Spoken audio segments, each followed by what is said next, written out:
అన్ని విషయములలో మాదిరిగా ఉన్నారా? అన్ని విషయములలో విధేయులై ఉన్నారా? మీరు ఏమి చేసినను ప్రభువు కొరకు మనస్ఫూర్తిగా చేస్తున్నారా? అయితే సత్యవాక్కు అనే టీవీ కార్యక్రమాన్ని వీక్షిద్దాం. Praise the lord. Jesus Christ prayer ministries వారు నిర్వహించు సత్యవాక్కు అనే టీవీ కార్యక్రమాన్ని వీక్షిస్తున్న మీ అందరికీ మా వందనాలు. ఇప్పుడు మా మామయ్య గారైన పాస్టర్ ఏ సాల్మన్ రాజు గారు వాక్యోపదేశాన్ని అందించెదరు. మనందరం విని దైవ దీవెనలు పొందుకుందాం. Praise the lord. ప్రభు నామానికి మహిమ కలుగును గాక. మన ప్రభువును రక్షకుడైన యేసుక్రీస్తు నామములో సత్యవాక్కు అనే టీవీ కార్యక్రమాన్ని వీక్షిస్తున్న సహోదరి సహోదరులందరికీ వందనాలు తెలియపరుస్తున్నాం. ఈ సమయమందు దేవుని వాక్యాన్ని మనం వినడానికి స్పాన్సర్ చేసిన కుటుంబం సహోదరి శాంతమ్మ గారు. మరి శాంతమ్మ గారికి వందనాలు తెలియపరుస్తున్నాను. వారి కుటుంబాన్ని దేవుడు దీవించును గాక. మంచిది క్రీస్తురా. సమయమందు దేవుని వాక్యాన్ని మనం చదువుకొని ముందుకు కొనసాగదాం. మూలవాక్యము ఆదికాండము 24వ అధ్యాయము 1వ వచనం. అబ్రహాము బహుకాలము గడిచిన వృద్ధుడై ఉండెను. అన్ని విషయముల్లోనూ యెహోవా అబ్రహామును ఆశీర్వదించెను. ప్రార్థన చేసుకున్నాం. ప్రేమ కలిగిన మా ప్రియ పరలోక తండ్రి, స్తోత్రాలు. చదవబడిన లేఖన భాగాన్ని దీవించి ఆశీర్వదించండి.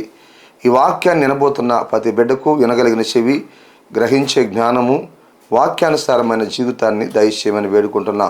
మీ పక్షమున నిలవబడుకున్న నన్ను జ్ఞాపకం చేసుకోండి.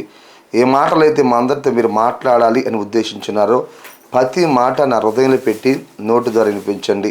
సహాయం చేసి కృపను గ్రహించి మహిమ పొందుకోమని ఈ వాక్యాన్ని స్పాన్సర్ చేసిన సహోదరి శాంతమ్మ గారిని దీవించండి.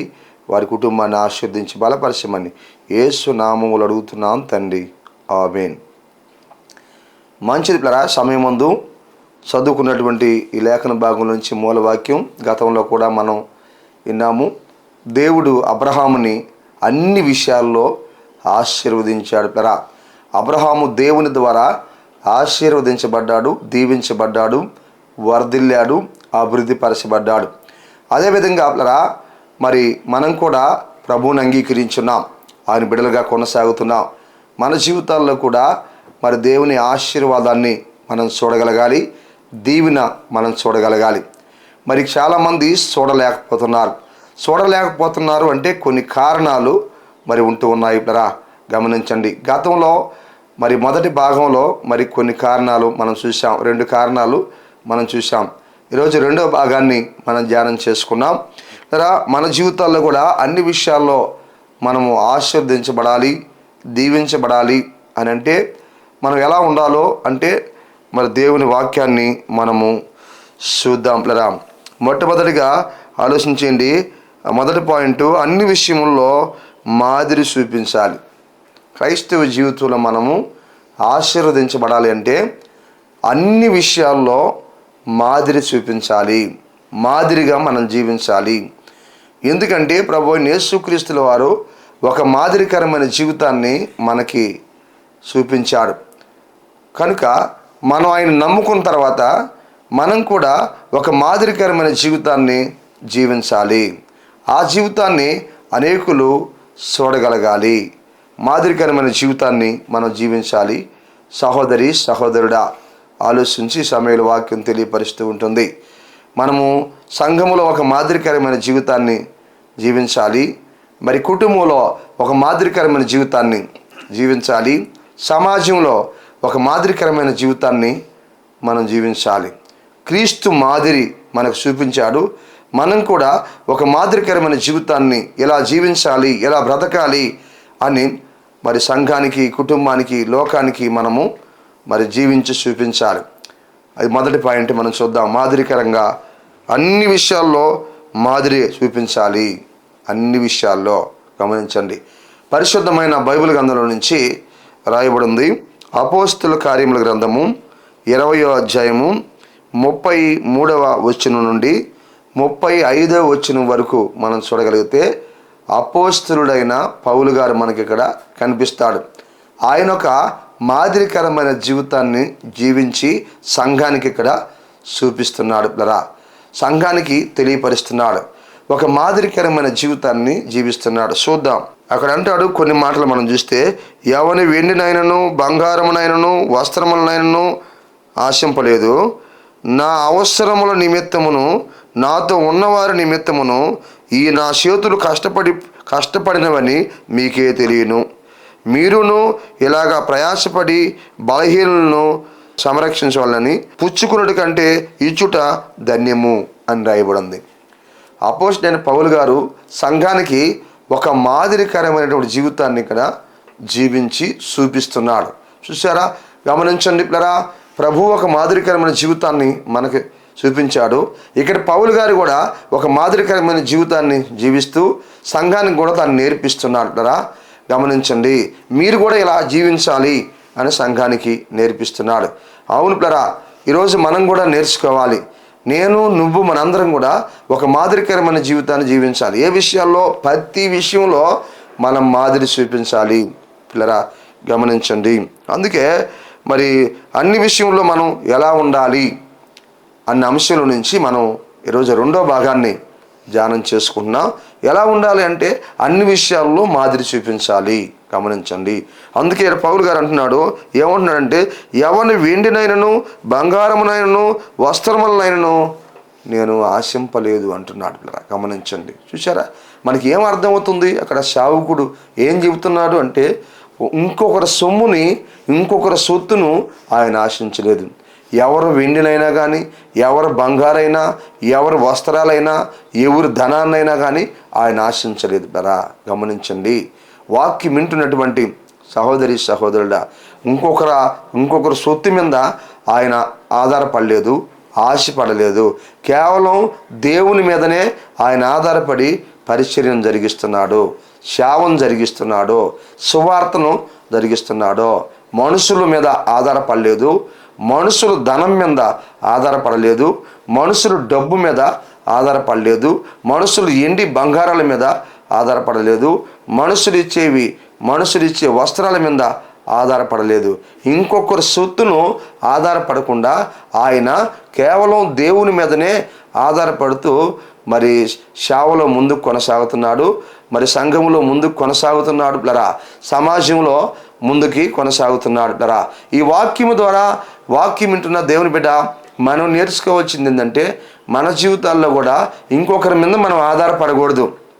ప్రభువు మీదే మనం ఆధారపడాలి, ప్రభువు మీదనే మనం ఆనుకోవాలి, ప్రభువు వైపు మాత్రమే మనం చూడాలి. ఈ లోకంలో మనం జీవిస్తున్నప్పుడు మనకి ఏది కావాలన్నా, మనం ఏది పొందుకోవాలన్నా, మనం ఏది అనుభవించాలన్నా మనం ప్రభువు మీదే ఆధారపడాలి. ఈరోజు అనేక మంది ఏం చేస్తారు? ఇంకొకరి సొమ్మును కావాలనుకుంటారు, ఇంకొకరి సొత్తు కావాలనుకుంటారు, ఏరే వాళ్ళ డబ్బు కావాలనుకుంటారు, ఏరే వాళ్ళ బంగారు లేకపోతే వెండి ఇలాంటి ఇంకొకరిది కావాలని ఆశిస్తారు. ఇంకొకరు భూములు ఆశిస్తారు, ఇంకొకరు స్థలాలు ఆశిస్తారు, ఇంకొకరు ఇళ్ళు ఆశిస్తారు. ఇలా గమనించండి, ఇంకొకరు పొలాలు ఆశిస్తారు, ఇలా ఇంకొకరు వస్తు వాహనాలని ఆశిస్తారు, ఇంకొకరు సంపాద్యమును ఆశిస్తారు, ఇంకొకరు ఉద్యోగాన్ని ఆశిస్తారు, ఇంకొకరు వ్యాపారాన్ని ఆశిస్తారు, ఇంకొకరు ధనాన్ని ఆశిస్తారు. ఇలా గమనించండి, ఎవరో ఒకరు ఇస్తే బాగున్నది అనుకుంటారు, ఎవరో ఒకరు తీసుకుంటే బాగున్ను అనుకుంటారు, ఎవరో ఒకరు కావాలని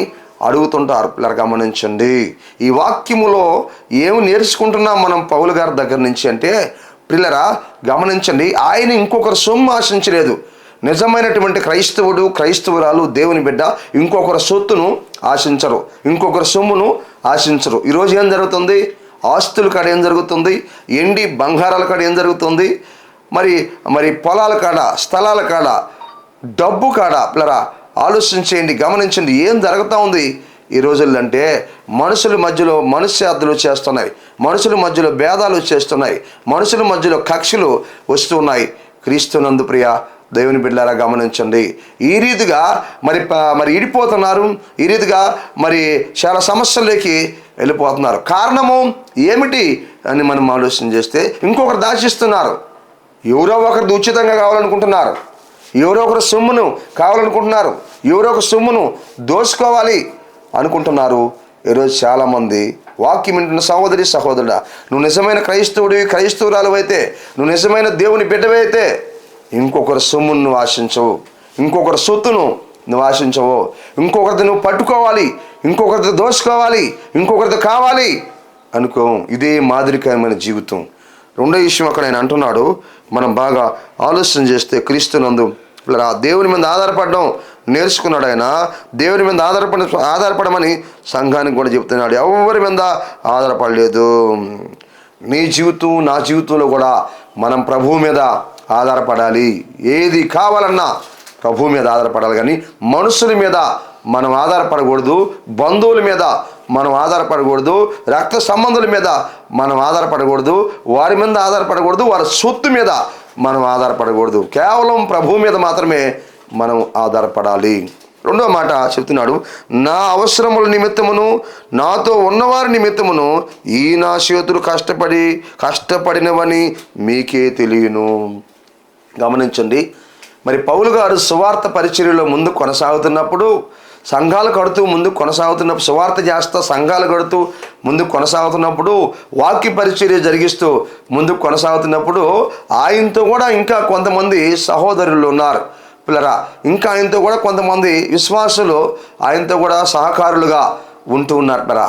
కనుక దేవుని పనిలో ఆయనతో కూడా కలిసి ముందుకు ఇంకా కొంతమంది కొనసాగుతున్నప్పుడు ఆయన అవసరం నిమిత్తమై, తనతో కూడా ఉన్నవారి అవసరాల నిమిత్తమై ఈ నా చేతులు కష్టపడి పనిచేస్తున్నవని మీకే తెలుసు. మీ కళ్ళ ముందు నేను పనిచేస్తున్నానో, నేను కష్టపడుతున్నానో, నేను కష్టపడి శ్రమ పడుతున్నానో. ఎందుకోసం తెలుసా? నా అవసరాల కోసమో, నాతో కూడా ఉన్నవారి కోసమో నేను కష్టపడి పని చేస్తున్నాను అంటున్నాడు. చెమటూర్చి పని చేస్తున్నాడు పౌలు గారు. ప్రియ దేవుని బిడ్డలారా, ఎందుకో తెలుసా? ఇంకొకరికి భారంగా తాను ఉండకూడదు అనుకున్నాడు. ఇంకొకరికి ఇబ్బందికరంగా ఉండకూడదు అనుకున్నాడు పిల్లరా. గమనించండి, అందుకే ఆయన కష్టపడి పనిచేస్తున్నాడు, శ్రమపడి పనిచేస్తున్నాడు. ఇదిగో ఆయన డేరాలు కుట్టేవాడు పిల్లరా. గమనించండి, మరి రాత్రి అంతా కూడా డేరాలు కుట్టేవాడు, పొగులంతా దేవుని పరిచర్యను జరిగిస్తా ముందుకి కొనసాగేవాడు పిల్లరా. ఆ రీతిగా దేవుని పరిచర్యలో మరి ముందు కొనసాగుతూ సువార్తను ప్రకటిస్తూ మరి ఆత్మను రక్షిస్తూ సంఘాలు కడుతూ పిల్లరా ఆయన ముందుకు కొనసాగాడు. వాక్యం వింటున్నటువంటి సహోదరి సహోదరుడా, ఆలోచన చేయండి. ఎందుకో తెలుసా? దేవుడు ఆయన పోషిస్తాడు. ఒకవేళ పని చేయకుండా కానీ దేవుడు పోషించగలడు, దేవుడు సహాయం చేస్తాడు, దేవుడు కార్యం చేస్తాడు. కానీ ఆయన ఎందుకు పని చేయాల్సి వచ్చిందంటే సంఘానికి మాదిరి చూపించడానికి. ఎందుకు అంటే పిల్లరా, మరి ఆ రోజుల్లో కొంతమంది పని బాట లేకుండా ఉండేవాళ్ళు కూడా ఉన్నారు. పని మానేసి అడ్డాలు తిరిగే వాళ్ళు కూడా ఉన్నారు క్రీస్తునందు పిల్లరా. అటువంటి వాళ్ళందరికి కూడా సంఘానికి, అటువంటి వాళ్ళందరికి కూడా మాదిరికరమైన జీవితాన్ని చూపించడానికే అందరూ కష్టపడి పని చేసుకోవాలి అని తెలియపరచడానికే పౌలు గారు కష్టపడి ఇక్కడ పని చేస్తున్నాడు క్రీస్తునందు ప్రియ దేవుని బిడ్డలారా. ఎందుకంటే మరి పని బాట లేకుండా వాక్యం రాయబడి ఉంది, పని చేయకుండా భోజనం కూడా చేయకూడదు. ఇలా గమనించండి, ఎవరికి తగువైనటువంటి పని వాళ్ళు చేయాలి. ఆరోగ్యంగా ఉండి, ఒంట్లో బలం ఉండి, ఆరోగ్యం ఉండి, చేయగలిగినటువంటి సామర్థ్యం ఉన్నప్పుడు పిల్లరా ప్రతి ఒక్కరు కూడా ఏదో ఒక పని చేసుకోవాలి పిల్లరా. చేయగలిగిన పని చేసుకొని వారు పోషించబడుతూ రావాలి పిల్లరా. ఆ విషయాన్ని నేర్పించడానికే పౌలు గారు ఇక్కడ పనిచేస్తున్నాడు పిల్లరా. లేకపోతే దేవుడు ఆయన పోషించలేడని కాదు, దేవుడు ఆయన పోషిస్తాడు, దేవుడు ఆయనకు సహాయం చేస్తాడు, దేవుడు ఆయనకి ఇవ్వాల్సిన ఇస్తాడు. సంఘానికి మాదిరి చూపించడానికి. సంఘంలో కొంతమంది పని చేయకుండా ఉన్నారో, సంఘంలో కొంతమంది కష్టపడకుండా ఉన్నారో, కొంతమంది పని చేయకుండానే భోజనం చేసే వాళ్ళు ఉంటున్నారో, అటువంటి వాళ్ళందరికీ కూడా ఆయన మాదిరి చూపించడానికి ప్రతి ఒక్కరు కూడా కష్టపడి పని చేయాలి, కష్టపడి పని చేసుకొని బ్రతకాలి, కష్టపడి పని చేసుకొని పోషించబడతా రావాలి అని చూపించడానికి మాదిరి చూపించాడు. వాక్యం వింటున్న సహోదరి సహోదరుడా, నీ జీవితంలో కూడా నువ్వు చేయగలిగిన పని నువ్వు చేయాలి. గమనించండి, కొన్ని కుటుంబాల్లో మనం చూస్తే ఒకరు పని చేస్తుంటే ఒక ముగ్గురు నలుగురు ఖాళీగా మరి భోజనం చేసేవాళ్ళు ఉంటారు. ఆలోచించండి, ఒకరు పని చేస్తుంటే ముగ్గురు నలుగురు ఏ పని లేకపోతే ఒకరు చేసింది మరి ఎంతమందికి వస్తుంది? మరి ఆ కుటుంబం అప్పులైపోద్ది కదా, ఆ కుటుంబం ఆర్థికంగా వెనకబడిపోద్ది కదా, ఆ కుటుంబంలో లోట్లు ఏర్పడతాయి కదా. కనుక ఎవరు చేయగలిగినటువంటి పని వాళ్ళు ఖచ్చితంగా చేసుకోవాలి. సంఘము, సంఘస్థులు పిల్లరా గమనించండి, దీని కొరకు ఆయన మాదిరి చూపించాడు క్రీస్తునందు పిల్లరా. మన జీవితాల్లో కూడా మనం ఖాళీగా ఉండకూడదు. ఎవరు చేయగలిగిన పని వాళ్ళు చేసుకొని కుటుంబాలని పోషించుకోవాలి పిల్లరా. గమనించండి. రెండో మాట అని చెప్పాడు. మూడో మాట అంటున్నాడు ఇక్కడ, గమనించండి, మీరును ఇలాగా ప్రయాసపడి బలహీనుల్ని సంరక్షించాలి అంటున్నాడు. దేవునికి మహిమ కలుగును గాక. క్రీస్తునందుకరా మీరు కూడా నేను ఎలాగా ప్రయాసపడుతున్నానో, నేను ఎలాగా కష్టపడుతున్నానో, నేను ఎలాగా శ్రమ పడుతున్నానో మీరు కూడా ఏం చేయాలంటే అలాగనే ఏం చేయాలి, కష్టపడాలి. అలాగనే మీరు శ్రమ పడాలి, అలాగనే మీరు పని చేయాలి. అలాగే పని చేస్తూ మీరు కూడా పోషించబడాలి. మీరు కూడా పోషించబడాలి. అలా మీరు కూడా పోషించబడుతూ బలహీనులు ఉన్నారే వాళ్ళని సంరక్షించాలి. గమనించుంటారా, బలహీనుల్ని సంరక్షించాలి అని తెలియపరుస్తున్నాడు. క్రీస్తు యేసునందు ప్రియ సహోదరి సహోదరుడా, సంఘములో కొంతమంది బలహీనులు ఉంటారు, కొంతమంది రోగులు ఉంటారు ప్రియులరా, కొంతమంది వృద్ధులు ఉంటారు, కొంతమంది విధవరాణులు ఉంటారు, కొంతమంది అనాథులు ఉంటారు ప్రియులరా, కొంతమంది నిరుపేదలు ఉంటారు సంఘములో. అలా ఉన్నటువంటి వారికి ఏం చేయాలంటే మనం కష్టపడి పని చేసుకుంటూ మనల్ని మనం పోషించుకుంటూ మన కుటుంబాలను పోషించుకుంటూ ఇంకా అనాథులకైతేమి, విధవరాణులకైతేమి, బలహీనులకైతేమి, రోగులకైతేమి ప్రియులరా, నిరుపేదలకైతేమి వాళ్ళని సంరక్షించాలి అని వాక్యం రాయబడింది అని ఆ సంఘానికి ఆయన నేర్పిస్తున్నాడు. అంటే ఇంకా సంఘంలో ఉన్నటువంటి అటువంటి వారికి ఏం చేయాలి, మనము సహాయం చేయాలి, వాళ్ళకి చేయూతనివ్వాలి, వాళ్ళని ఆదరించాలి. ఎందుకు తెలుసా, వాళ్ళు బలహీనులు, వాళ్ళు రోగులు, వారు విధవరాణులు, వారు అనాథులు. గమనించండి, వారు నిరుపేదలు ఉంటారు. మనం పోషించబడుతూ వారికి కూడా సహాయం చేయాలి. క్రీస్తునందు ప్రియ దేవుని బిడ్డలారా, గమనించండి, సమయంలో వాక్యం మనకి తెలియపరుస్తూ ఉంటుంది. కనుక ఇదిగో మీరు కూడా ఎలా కష్టపడాలి అంటున్నాడు ఆయన. మూడో మాట, మీరు ఇలాగ ప్రయాసపడి బలహీనులు సంరక్షించాలి. ఈ వాక్యం వింటున్న సహోదరి సహోదరుడా, నువ్వు కష్టపడుతున్నావా? నువ్వు పనిచేస్తున్నావా? అలా పనిచేస్తూ సంఘములో ఉన్నటువంటి వారిని గమనిస్తున్నావా? సంఘములో ఉన్న బలహీనుల్ని, సంఘములో ఉన్నటువంటి రోగుల్ని, సంఘములో ఉన్నటువంటి అనాథుల్ని, సంఘములో ఉన్నటువంటి ఎదవరాల్ని, సంఘములో ఉన్నటువంటి నిరుపేదలకి సహాయాన్ని ఇస్తున్నావా? నీ జీవితంలో ఎంతవరకు అటువంటి పని, ఒక్క పనైనా చేసావా? ఒకరికన్నా తోడ్పడ్డావా? ఒకరికన్నా సహాయపడ్డావా? ఇది సంఘంలో జరుగుతూనే ఉండాలి కదా, ఇది సంఘంలో జరుగుతూనే ఉండాలి. సమాజంలో కూడా అనేక మందికి మనం సహాయపడుతూ రావాలి, అనేక మందిని ఆదరిస్తూ రావాలి. ఒక మాదిరికరమైనటువంటి జీవితాన్ని మనం చూపించాల్సిన వారంగా ఉన్నాం. దేవుని వాక్యం మనకి తెలియపరుస్తూ ఉంటుంది. క్రీస్తునందులరా తర్వాత అంటాడు ఆయన మరలా నాలుగో మాట అంటాడు ఇక్కడ, మనం బాగా ఆలోచన చేస్తే, పుచ్చుకున్నట కంటే ఇచ్చుట ధన్యము. దేవునికి మహిమ కలుగును గాక. చూసారా, ఇక్కడ అంటున్నాడు, ఇక్కడ ఏమి నేర్పిస్తున్నాడు సంఘానికి ఆయన అంటే పిల్లరా, గమనించండి. ఒకటి పిల్లరా, ఎవరిది ఆయన ఆశించడం లేదు, ఇంకొకరి దగ్గర నుంచి ఇంకొకరి సొత్తు ఆశించలేదు. మన జీవితాల్లో కూడా ఇంకొకరి సొత్తును, ఇంకొకరి సొమ్మును మనం వృధాగా మరి ఆశించకూడదు, ఊరికే మనం ఆశించకూడదు. ఒకటి మనం నేర్చుకున్నాం. రెండోది, కష్టపడి పని చేసుకుని సంపాదించుకునే వారంగా మనం ఉండాలి. రెండోది, కష్టపడి సంపాదించుకొని ఎవరికి తగువైన పని వాళ్ళు చేసుకోవాలి.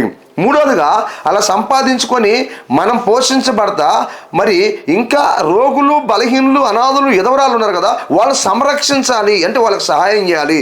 మూడోది అని చెప్పట్లరా. నాలుగోది ఏం చెప్తున్నా అంటే పిల్లరా, ఇదిగో పుచ్చుకున్నటి కంటే ఇచ్చుట ధన్యము. అవును కదా పిల్లరా, తీసుకోవటం అంటే ఇవ్వటం ధన్యత అని వాక్యం రాయబడి ఉంది. సాధారణంగా అనేక మంది ఏమనుకుంటాం, తీసుకోవటం భాగ్యం అనుకుంటాం, తీసుకోవటం ధన్యత అనుకుంటాం, తీసుకోవటం మనకి మేలు అనుకుంటాం, తీసుకోవటం మంచిది అనుకుంటాం, పుచ్చుకోవటం రా.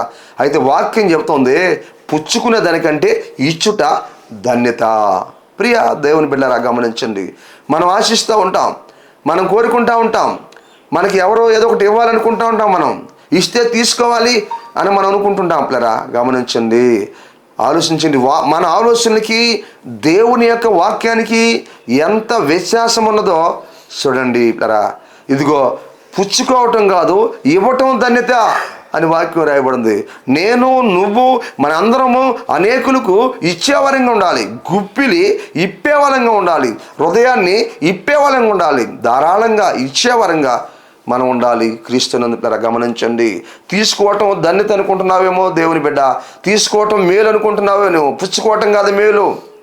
పుచ్చుకోవటం కాదు మేలు, ఇచ్చుట మేలు అని వాక్యం రాయబడింది. ఇచ్చుట ధన్యత అని వాక్యం రాయబడింది. పిల్లరా మనము ఇవ్వాలి పిల్లరా. అట్లా దేవునికి పరిచర్యకి మనం ఇస్తూ రావాలి, దేవుని సంఘానికి మనం ఇస్తూ రావాలి, సమాజంలో అనేకులకు కూడా మనం ఇస్తూ రావాలి పిల్లరా. ఇచ్చేవారిగా మనం ఉండాలి పిల్లరా, ఇచ్చే శ్రోతులుగా మనం ఉండాలి పిల్లరా. గమనించండి, ఇచ్చే హృదయము మనకు ఉండాలి పిల్లరా, ఇచ్చే తలంపులు ఆలోచన మనకు ఉండాలి, ఇచ్చే గుణము మనకు ఉండాలి పిల్లరా. మరి ధారాళంగా ఇచ్చేటువంటి వారంగా మనం ఉండాలి. అట్లా దేవునికి కానివ్వండి, ఇట్లా పేద ప్రజలకు కానివ్వండి, అట్లా సంఘం డెవలప్ నిమిత్తమై కానివ్వండి పిల్లరా. గమనించండి, అట్లా రోగులకు కానివ్వండి పిల్లరా, అనాథులకు కానివ్వండి, ఎదవరాళ్ళకు కానివ్వండి పిల్లరా, వికలాంగులకు కానివ్వండి పిల్లరా, అలా అనేక మందికి ఇచ్చేవారు, ప్రభువు పేరట ఇచ్చేవారంగా మనం ఉండాలి. వాక్యం వింటున్న సహోదరి సహోదరుడా, నీ జీవితంలో నీకేం అర్థమైంది? వాక్యం రాయబడింది, అబ్రహాము అన్ని విషయాల్లో ఆశీర్వదించబడ్డాడు. గమనించండి, అన్ని విషయాల్లో మనం కూడా ఆశీర్వదించబడాలి, దీవించబడాలంటే అన్ని విషయాల్లో మనం ఎలా ఉండాలి? రెండో భాగాన్ని మనం చూస్తున్నాం. ఎలా ఉండాలంటే పిల్లరా, అన్ని విషయముల్లో మాదిరి చూపించాలి. మాదిరి చూపించాలి. మొదటి పాయింట్ చూస్తున్నాం. రెండో భాగంలో అన్ని విషయాల్లో మాదిరి చూపించాలి. ఏ విధంగా అంటే ఇంకొకరి సొత్తును సొమ్మును మనం ఆశించకూడదు అని చూసాం మొదటిది. రెండోదిగా మనం కష్టపడి పని చేసుకోవాలి అని చూసాం. అది పనైనా వ్యాపారమైన ఉద్యోగమైనా కష్టపడి పని చేసుకోవాలి అని చూసాము. మూడోదిగా అలా కష్టపడి పని చేసుకుంటూ మనల్ని పోషించుకుంటూ సంఘంలో ఉన్నటువంటి బలహీనుల్ని మనం సంరక్షించాలి, ఇతరులకు కూడా సంరక్షించాలి, ఇతరులకు కూడా సహాయం చేయాలని చూసాం. నాలుగోదిగా పుచ్చుకునుడి కంటే ఇచ్చుట ధన్యతని దేవుని వాక్యం మనకి తెలియపరుస్తుంది. ప్రభు అయిన మరి దేవాది దేవుడు ప్రభు అయిన యేసుక్రీస్తుల వారిని మన కోసం ఇచ్చేసాడు. ఆయన మన పాపాల కొరకై ఇచ్చేసాడు. ఆయన మన శాపాలు కొరకై, అపరాధాల కొరకై, అతిక్రమాల కొరకై, దోషాల కొరకై ఆయన్ని ఇచ్చేశాడు. ప్రియ దేవుని బిడ్డ గమనించు, మన కొరకై ఇచ్చేసాడు ఆయన. గమనించండి, మనం ఏమిచ్చి ఆయన రుణాన్ని తీర్చుకోగలం? ఆయన సేవ కొరకై, ఆయన పరిచర్య కొరకై, ఆయన సంఘం కొరకై, ఆయన సువార్త కొరకై, ఆయన సంఘములో ఉన్నటువంటి వారి కొరకై, మరి నశించిపోతున్నటువంటి వారి కొరకై, సంఘములో ఉన్న బలహీనుల కొరకై పిల్లరా మనము ఇచ్చేటువంటి వారిగా ఉండాలి. పుచ్చుకునుడి కంటే ఇచ్చుట ధన్యతని వాక్యం రాయబడింది. రెండో పాయింట్ని మనం చూద్దాం. రెండో పాయింట్ మనం చూస్తే అన్ని విషయముల్లో మనం విధేయులై ఉండాలి. దేవునికి మహిమ కలుగును గాక. ఈ వాక్యం వింటున్నటువంటి సహోదరి సహోదరుడా, రెండోది అన్ని విషయముల్లో విధేయులై ఉండాలి. ఆలోచించండి, విధేయులు అంటే లోబడే వారంగా ఉండాలి. ప్రతి విషయంలో విధేయులై ఉండాలి. మనము ప్రతి విషయంలో మనము లోబడే వారంగా ఉండాలి, విధేయత గలవారముగా ఉండాలి ప్రతి విషయంలో. అవును కదా, కొన్నిసార్లు మనం కొన్ని విషయాల్లో కొన్ని మాటలు వింటాము, కొన్ని మాటలు వినము. దేవుడు మనతో మాట్లాడుతున్నప్పుడు కొన్ని చేస్తాము, కొన్ని చేయము. దేవుడు మనతో మాట్లాడుతున్నప్పుడు దైవ సేవకులు మనకు చెప్పినప్పుడు కొన్ని చేస్తాము, కొన్ని చేయము. పిల్లరా గమనించండి, అలాంటి వారంగా మనం ఉండకూడదురా. అన్ని విషయాల్లో విధేయత గలవారమై ఉండాలి మనము. వాక్యం వింటున్న సహోదరి సహోదరుడా, నీ జీవితంలో విధేయత కలిగి ఉన్నావా? ఇంతవరకు ఒకవేళ నువ్వు లోబడకుండా ఉన్నావా, విధేయత లేకుండా ఉన్నావా? ఆత్మదేవుడు ఇప్పుడు నీతో మాట్లాడుతున్నాడు. ఇదిగో నిన్ను హెచ్చరిస్తూ ఉంటున్నాడు. నీవు అన్ని విషయాల్లో ఆశీర్వదించబడాలి, నువ్వు అన్ని విషయాల్లో దీవించబడాలి, దేవుని యొక్క కార్యములు నీ జీవితంలో చూడాలి అని అనుకుంటే నీవు అన్ని విషయముల్లో విధేయత కలిగి ఉండాలి. దేవుని వాక్యం రాయబడింది పరిశుద్ధమైన బైబిల్ గ్రంథంలో నుంచి కొలస్సీలకు రాసిన పత్రిక 3వ అధ్యాయము 22వ వచనంలో ఒక మాట రాయబడింది. దాసులారా, మనసును సంతోషపెట్టునట్టు కంటికి కనబడవలనని కాక ప్రభువుకు భయపడుచు శుద్ధ అంతఃకరణ గలవారై శరీరమును బట్టి మీ యజమానులైన వారికి అన్ని విషయముల్లో విధేయులై ఉండుడి. ప్రభు వలన స్వాస్యమును ప్రతిఫలముగా పొందుదుమని ఎరుగుదుము. కనుక మీరేమి చేసినానో అది మనుషుల నిమిత్తము కాక ప్రభు నిమిత్తమని మనస్ఫూర్తిగా చేయుడి. ప్రభువుకు మహిమ కలుగును గాక. క్రీస్తునందులరా, ఇక్కడ రాయబడినటువంటి మాటను మనం జ్ఞాపకం చేసుకున్నట్లయితే మొట్టమొదటి మాట అంటాడు 2వ పాయింట్లో, దాసులారా మనుషులను సంతోషపెట్టు వారైనట్టు కంటికి కనబడవలనని కాక. దాసులకు చెబుతున్నాడు. ఒకటి ఇక్కడ మన జీవితాల్లో ఏ విధంగా మనం ఎలా ఉండాలంటే, మరి కంటికి కనిపించే వారంగా మనం ఉండకూడదంట. దేవుని విషయాల్లో మనము కంటికి మనుషులకి కనిపిస్తూ భక్తిగా ఉన్నట్టుగా మనం నటించకూడదని వాక్యం ఇక్కడ మనకి తెలియపరుస్తుంది. దాసులారా మనుషులను సంతోషపెట్టి వారైనట్టు కంటికి కనబడవలనని కాక. అంటే మనుషులను సంతోషపెట్టే వారంగా మనం ఉండకూడదు.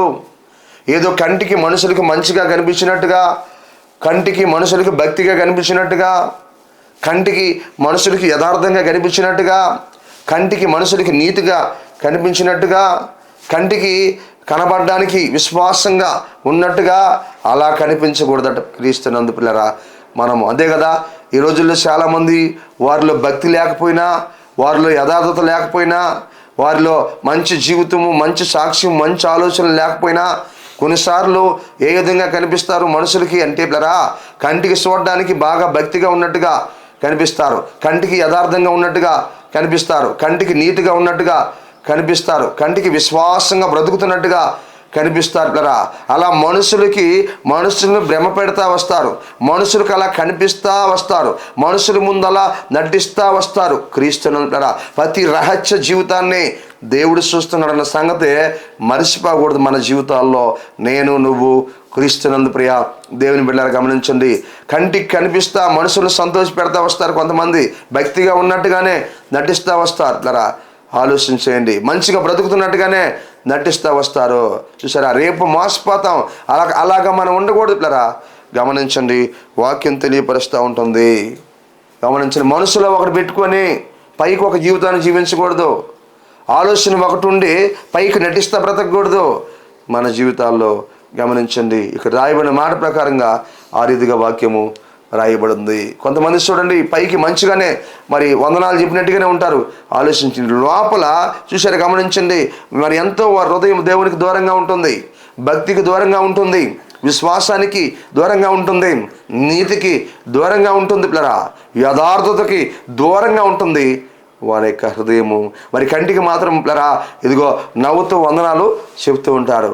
ఈ వాక్యం వింటున్న సహోదరి సహోదరుడా, అలాంటి వేషధారణ ఒకవేళ నీలో ఉంటే ప్రభువు మాట్లాడుతున్నాడు ఈ సమయంలో. అలాంటి వేషధారణ నుంచి నువ్వు బయటికి రావాలి, అలాంటి ఆలోచనల నుంచి నువ్వు బయటికి రావాలి, అలా నటించే జీవితంలో నుంచి నువ్వు బయటకు రావాలి. లేదనుకుంటే ఏదో ఒకరోజు నువ్వే నష్టపోతావు, ఏదో ఒకరోజు నీకు ఇబ్బంది జరుగుతుంది, ఏదో ఒకరోజు నీకు అవమానం జరుగుతుంది, ఏదో ఒకరోజు నీకు సమస్య వచ్చి కూర్చుంటుంది పిల్లరా.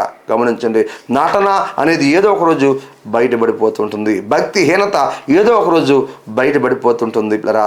అందుకనే మనుషులకి కనబడాలని, మనుషులను సంతోషపరచాలని కంటికి కనబడకూడదు. మనము ప్రతి విషయంలో దేవుడు నన్ను చూస్తున్నాడో, దేవుడు నన్ను పరిశోధిస్తున్నాడో, దేవుడు నన్ను పరిశీలన చేస్తున్నాడో, దేవుడు నన్ను గమనిస్తున్నాడో అన్న మనస్తత్వాన్ని కలిగి మనం జీవించాలి.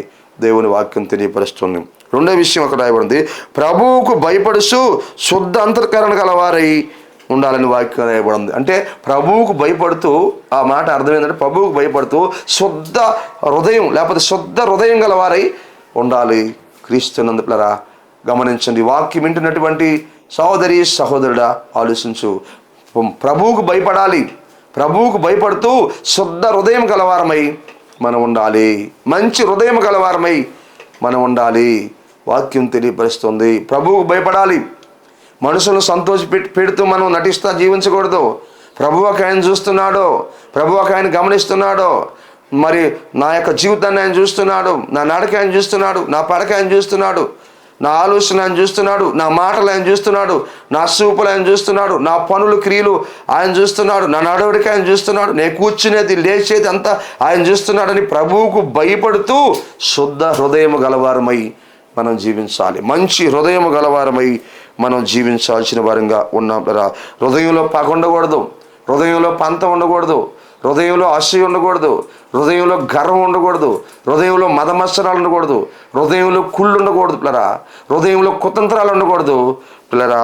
గమనించండి, కక్ష, దేశము, అసూయ, గర్వం ఇవన్నీ హృదయంలో ఉండకూడదు లరా. నీ జీవితంలో నువ్వు ఆశీర్వదించబడాలి అంటే, అన్ని విషయాలను దీవించబడాలంటే ఇవన్నీ హృదయంలో లేకుండా శుద్ధ ప్రభువుకు భయపడుతూ శుద్ధ హృదయం కలిగి జీవించాలి. ఈరోజు చాలామంది సంఘాలకి వస్తున్నారు, కానీ ఏ హృదయంతో వస్తున్నావు? నీవు వాక్యం వింటున్న దేవుని బిడ్డ, అనేకుల మీద పగబట్టి ఉన్నావే, పంతం బట్టి ఉన్నావే, కోపంతో ఉన్నావే, రోషంతో ఉన్నావే, అసూయ పడుతున్నావే, అనేకులను చూసి గర్వపడుతున్నావే, కుళ్ళుకుంటున్నావే, అనేక మందిని చూసి గమనించండి. అలాంటి హృదయంతో నువ్వు ఉంటే దేవుని మేలు నువ్వు చూస్తావా? ప్రభు సహాయాన్ని నువ్వు పొందుకుంటావా? ఆలోచించు కదా. నీలో విధేయత అనేది అసలు కనిపిస్తుందా? అన్ని విషయాల్లో విధేయత కలిగి ఉండాలని వాక్యం మనకు తెలియపరుస్తుంది కదా. ఈ వాక్యం వింటున్నటువంటి నా ప్రియ సహోదరి సహోదరుడా, గమనించే సమయంలో వాక్యము తెలియపరుస్తుంటుంది. ఈరోజు అనేక మంది సంఘాలకి వస్తూ ఉంటారు, కానీ భేదము గమనించండి, ఆలోచించండి. పగ, పంతం, అసూయ, గర్వం, కక్ష, ద్వేషం, కుళ్ళు, కుతంత్రాలు, భేదం ఇవన్నీ మనసులో పెట్టుకుంటున్నారు. అందుకే వాళ్ళు వర్ధనలేకపోతున్నారు, అందుకే అభివృద్ధి పరచబడలేకపోతున్నారు, అందుకే దేవుని కార్యాలు వారి జీవితాల్లో కుటుంబాల్లో చూడలేకపోతున్నారని మనం గుర్తించాల్సిన వారిగా ఉన్నాం. తర్వాత మూడోది అంటాడు ఆయన, శరీరమును బట్టి మీ యజమానులైన వారికి అన్ని విషయముల్లో విధేయులయుండుడి. శరీరమును బట్టి మీ యజమానులైన వారికి అన్ని విషయముల్లో విధేయులయుండుడి. దేవునికి మహిమ కలుగును గాక. అవును ప్లరా, మనం దేవునికి విధేయులై ఉండాలి. గమనించిన మనం మొదలు చూసాం, దేవునికి విధేయులై ఉండాలి, ప్రభువుకి భయపడుతూ శుద్ధ హృదయం కలిగి మనం ఉండాలి. మూడోది, శరీరాన్ని బట్టి కూడా మీ యజమానులైన వారికి విధేయులయుండుడి. అవును కదా. యజమానుడు అంటే మనకంటే పైన ఉన్నటువంటి వారు. గమనించండి, మనకంటే పైన ఉన్నటువంటి వారు, వారి కింద మనం పనిచేస్తున్నాం, వారి కింద మనం నడిపించబడుతున్నాం. ఆ యజమానుల పట్ల కూడా మనం విధేయులై ఉండాలి. పిల్లలు గమనించండి, విధేయత చూపించాలి. ఎందుకంటే మనకంటే పైన వాళ్ళు ఉన్నారు, వారి కింద మనం ఉన్నాం, వారి కింద మనం నడిపించబడుతున్నాం. అలా మనం నడిపించబడుతున్నప్పుడు శరీరాన్ని బట్టి మనకి యజమానులైన వారు ఈ లోకంలో ఉన్నారు. గమనించండి, వారికి మనం విధేయులై ఉండాలని వాక్యము తెలియపరుస్తూ ఉంది. పిల్లరా గమనించండి, సహోదరి సహోదరుడా, నువ్వు ఎక్కడైతే పని చేస్తున్నావో అక్కడ నువ్వు విధేయుడివై ఉండాలి. నువ్వు ఎక్కడైతే పని చేస్తున్నావో నీ పైన అధికారులు ఉన్నారు కదా, అక్కడ విధేయుడై ఉండాలి. నువ్వు విధేయురాలువై ఉండాలి. గమనించండి, మీ కుటుంబంలో మీకు యజమానుడు ఉన్నాడు కదా, విధేయుడై ఉండాలి, విధేయురాలై ఉండాలి. లేక సంఘములో ఇదిగో మీకు సేవకుడు, నాయకుడు ఉన్నాడు కదా, మీకు బోధకుడు ఉన్నాడు కదా, విధేయుడై ఉండాలి, అక్కడ విధేయురాలై ఉండాలి అక్కడ. గమనించండి, ఎందుకంటే నీ మీద సేవకుని దేవుడు నియమించున్నాడు, నీ కొరకే సేవకుని దేవుడు ఏర్పాటు చేస్తున్నాడు కనుక ఆ సేవకుల దగ్గర నువ్వు విధేయుడివయ్యి విధేయురాలవయ్యి మీ కుటుంబం విధేయత కలిగిన కుటుంబంగా ఉండాలి. అప్పుడు మీరు అన్ని విషయాల్లో ఆశీర్వదించబడతారు, దీవించబడతారు. చాలామందిని మనం చూస్తే పిల్లరా గమనించండి, చాలామంది ఏ విధంగా ఉంటారంటే మాకు దేవుడితోనే పని, మనుషులతో పని లేదంటారు. గమనించండి, మాకు దేవుడు ఉంటే చాలు, మాకు మనుషులతో పని లేదు, మాకు సేవకులతో పని లేదు, మేము సేవకులు మాటేనమో, మాకు దేవుడు ఉన్నాడో సరిపోద్ది అంటూ ఉంటారు చాలామంది. పిల్లరా గమనించండి, పిల్లరా ఆ సేవకుల్ని నీ మీద మరి యజమానుడిగా ఏర్పాటు చేసింది ఎవరు? నీ మీద నాయకులుగా ఏర్పాటు చేసింది ఎవరు? దేవుడే కదా. గమనించండి, దేవుడే దిగొచ్చి నీతో మాట్లాడతాడా? దేవుడే దిగొచ్చి నీకు తెలియపరుస్తాడా? నీతో ఏది మాట్లాడాలనో అది సేవకుల ద్వారా వాళ్ళ హృదయాన్ని ప్రేరేపించి సేవకుల్లో ఉండి దేవుడు మాట్లాడుతున్నాడు. సేవకులు తన ఆత్మచేత నింపి నీతో మాట్లాడుతున్నాడు. కనుక నీ మీద యజమానుడిగా ఉన్నాడు, నీ మీద నాయకుడిగా ఉన్నాడు. పిల్లరా కనుక ఆ సేవకులకి మీరు ఏమై ఉండాలి? విధేయులై ఉండాలి. ఆ సంఘములో ఏమై ఉండాలి? విధేయులై ఉండాలి. గమనించండి, నువ్వు నీ ఇష్ట ప్రకారంగా జీవించకూడదు. చాలామంది వ్యతిరేకిస్తూ ఉంటారు. పిల్లలు గమనించండి, సేవకులు వ్యతిరేకిస్తూ ఉంటారు. సేవకుల దగ్గర విధేయతను చూపించరు, సేవకులను గౌరవించరు, సేవకులకి ఇలిమివ్వరు, సేవకుల పట్ల ప్రేమగా ఉండరు, సేవకుల పట్ల మర్యాదగా ఉండరు. క్రీస్తునందు పిల్లరా గమనించండి, వాక్యం ఏం చెప్తుంది? శరీరమును బట్టి మీ యజమానులైన వారికి విధేయులై ఉండుడి. క్రీస్తునందు పిల్లరా గమనించండి, తునీకరిస్తున్నావా? ఒకరోజు ఒకవేళ నీ సంఘ కాపరిని తునీకరిస్తున్నావా? వ్యతిరేకిస్తున్నావా? గమనించండి, నాకు దేవుడు ఉన్నాళ్ళే చాలు అనుకుంటున్నావా? గమనించండి, ఆ దేవుడే కదా సేవకుని ఏర్పాటు చేసింది, నీ కోసం ఏర్పాటు చేశాడు, నీ కుటుంబం కోసం, నీ పిల్లల కోసం, నీ భవిష్యత్తు కోసం సేవకుల్ని దేవుడు ఏర్పాటు చేస్తున్నాడు, మీకోసం ఏర్పాటు చేస్తున్నాడు. ఆయన మాట అన్ని విషయాలు మీరేం చేయాలి? వినాలి. వినకపోతే నష్టపోతారని వాక్యం మనకు చక్కగా తెలియపరుస్తూ ఉంది కదా. ఈ వాక్యం వింటున్నటువంటి సహోదరి సహోదరుడా గమనించి, వాక్యం మనకి తెలియపరుస్తూ ఉంటుంది. నాకు దేవునితో పని అంటే కాదు, సేవకులతో నాకు అవసరం లేదని చెప్పకూడదు.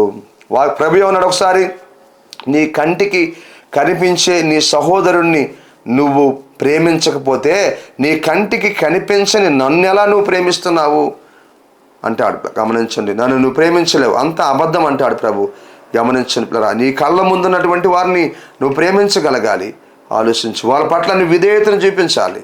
అలా విధేయతను చూపిస్తే తర్వాత ఏం జరుగుతుందంటే దేవుని వాక్యం మనకి ఇక్కడ తెలియపరుస్తుంది. 4వదిగా, ప్రభువు వలన స్వాస్థ్యమును ప్రతిఫలముగా పొందుదుమని ఎరుగుదుము, దేవునికి మహిమ కలుగును గాక. గమనించండి, శరీరంలో బట్టి యజమానులైన వారికి విధేయులై ఉంటే ఇప్పుడు స్వాస్థ్యమును ప్రతిఫలంగా ఎవరిస్తున్నారు? దేవుడిస్తున్నాడు, ప్రభు ఇస్తున్నాడు. క్రీస్తునంతరా ఇక్కడ ఈ భూలోకంలో బతికేటప్పుడు నువ్వు మరి యజమానులైన వారికి అనగా సేవకులకి నువ్వు విధేయత కలిగి ఉంటే ఆ విధేయతకు రావాల్సినటువంటి ఆ ప్రతిఫలాన్ని ప్రభువే అనుగ్రహిస్తున్నాడు. ఆ విధేయతకు రావాల్సినటువంటి మేలును ప్రభువే అనుగ్రహిస్తున్నాడు. ఇక్కడ విధేయత చూపించింది ఎవరికి? శరీరంను బట్టి యజమానులైన వారికి లేక సేవకులకి అనుకోండి పిల్లరా. ఇలా ఇక్కడ విధేయత చూపిస్తే ప్రతిఫలం వివరిస్తున్నారు.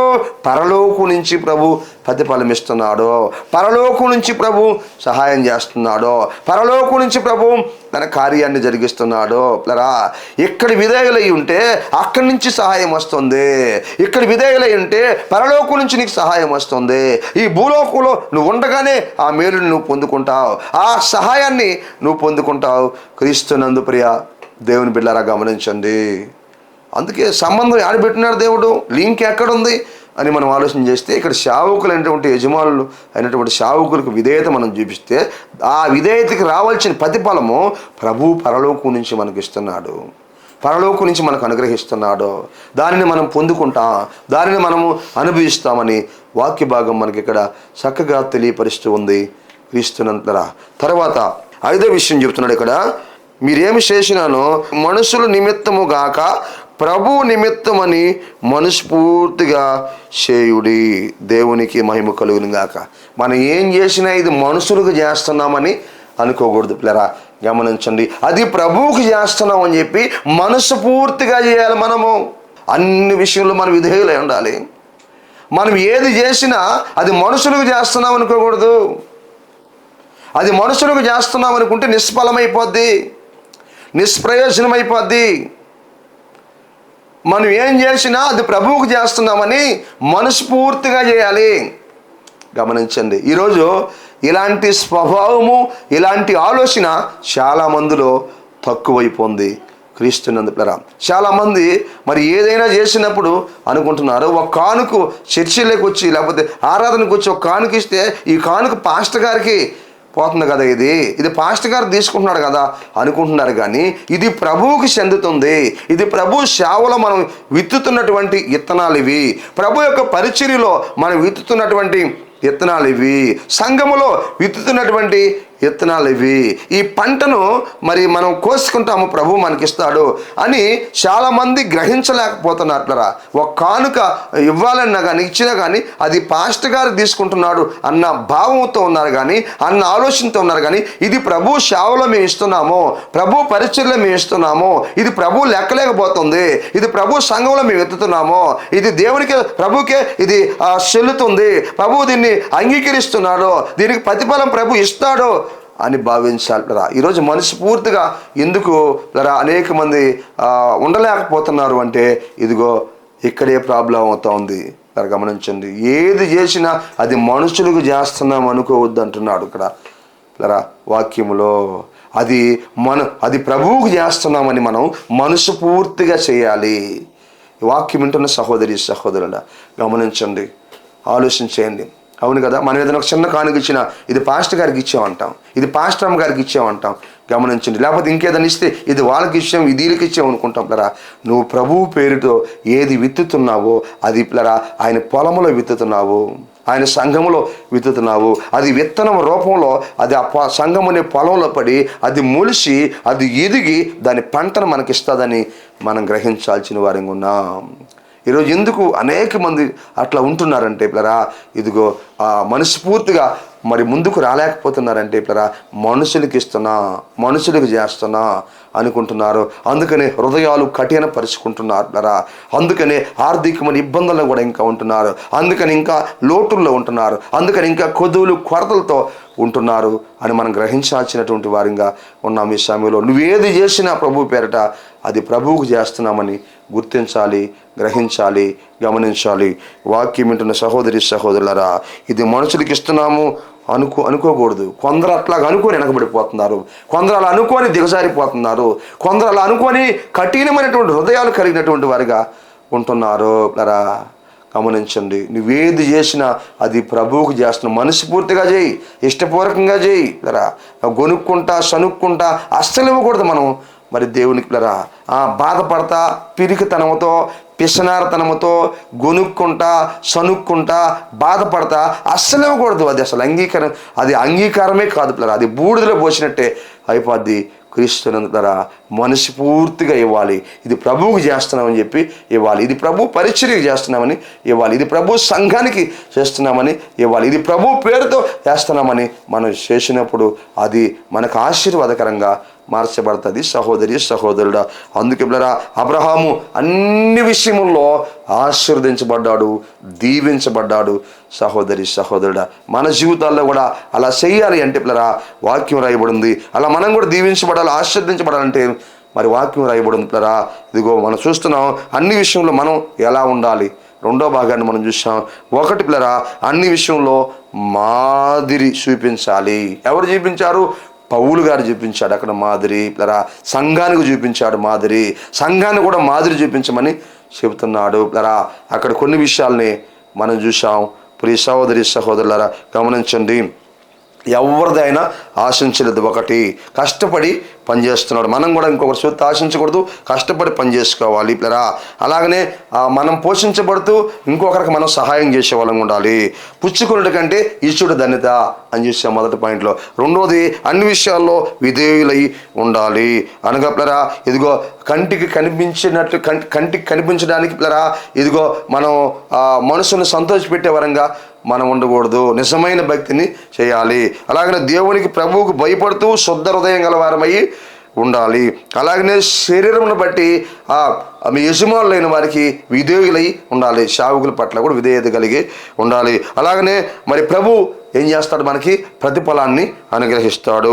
కనుక ఏం చేసినా మనము ప్రభువుకు చేస్తున్నామని మనస్ఫూర్తిగా చేయాలి, హృదయపూర్వకంగా చేయాలని వాక్యం రాయబడింది. కనుక ఈ వాక్యం విన్న సహోదరి సహోదరుడా అర్థమైందా? దేవుని వాక్యం తెలియపరుస్తుంది. ఇలాంటి కృప దేవుడు మనకు దయచేయను గాక. ప్రార్థన చేసుకున్నాం. ప్రేమ కలిగిన తండ్రి మీకు స్తోత్రాలు స్తుతులు చెల్లిస్తున్నాం. ఎత్తబడిన వాక్యానికి మీరు నీరు గట్టి ఫలింపులకు తీసుకురామని వేడుకుంటూ ప్రార్థిస్తూ శుద్ధిస్తున్నాం. ఈ వాక్యానికి స్పాన్సర్ చేసిన సహోదరి శాంతమ్మ గారిని మీరు దీవించి ఆశీర్వదించమని వేడుకుంటున్నా. ప్రార్థన చేస్తూ శుద్ధిస్తున్నాను. ప్రభా సహాయం చేసి కార్యం చేయమని అడుగుతున్నాను. కృప చూపించి వారిని వారి కుటుంబాన్ని బిడ్డను దీవించి ఆశీర్దించి వాక్యాన్ని ప్రతి బిడ్డను మీరు దీవించి ఆశీర్దించి బలపరచమని, మీరు ఆకడికి సిద్ధపరచమని. అయ్యా మీరు మా కోసం ప్రాణం పెట్టి రక్తం గార్చి సమాధి చేయబడ్డారు ప్రభా. తిరిగి లేచి పరలోకానికి అర్హమయ్యారు ప్రభా. నేడు రేపు మీరు మళ్ళా రాబోతున్నారు ప్రభా. మీరు ఆకడి కొరకే మేము అందరం సిద్ధపడే భాగ్యం మాకు దయచేయమని అడుగుతున్నాం ప్రభా. అన్ని విషయాల్లో మేము మాదిరికరమైన జీవితాన్ని జీవించాలి. అన్ని విషయాల్లో విధేయులైన కృపను మీరు దయచేయమని యేసు నామములో అడుగుతున్నాను తండ్రి. ఆమేన్. మన పరమ తండ్రి అయిన దేవుని ప్రేమ, ఆయన కుమారుడైన యేసుక్రీస్తు వారి కృప, పరిశుద్ధాత్మ దేవుని కన్నుని సహవాసము ఇక్కడ గుండి మనకి భూలోకుని సకల పరిశుద్ధులందరికీ ఇప్పుడు ఎల్లప్పుడూ సదాకాలము తోడై ఉండి నడిపించును గాక. ఆమేన్. ఇంతవరకు శ్రద్ధగా దేవుని వాక్యాన్ని మీ అందరికీ ప్రభు యేసు నామములో వందనాలు. ప్రభు మిమ్మల్ని దీవించి ఆశీర్వదించును గాక. ఆమేన్. మీ ప్రార్థన అవసరతలకు సంప్రదించవలసిన మా ఫోన్ నంబర్లు 9959458024 మరి యొక్క నంబర్ 9640495124. మా అడ్రస్ కోడూరు కండ్రిగా సోస్త్రికం టీపీ గూడూరు మండలం నెల్లూరు జిల్లా. మీ అందరికీ మా వందనాలు.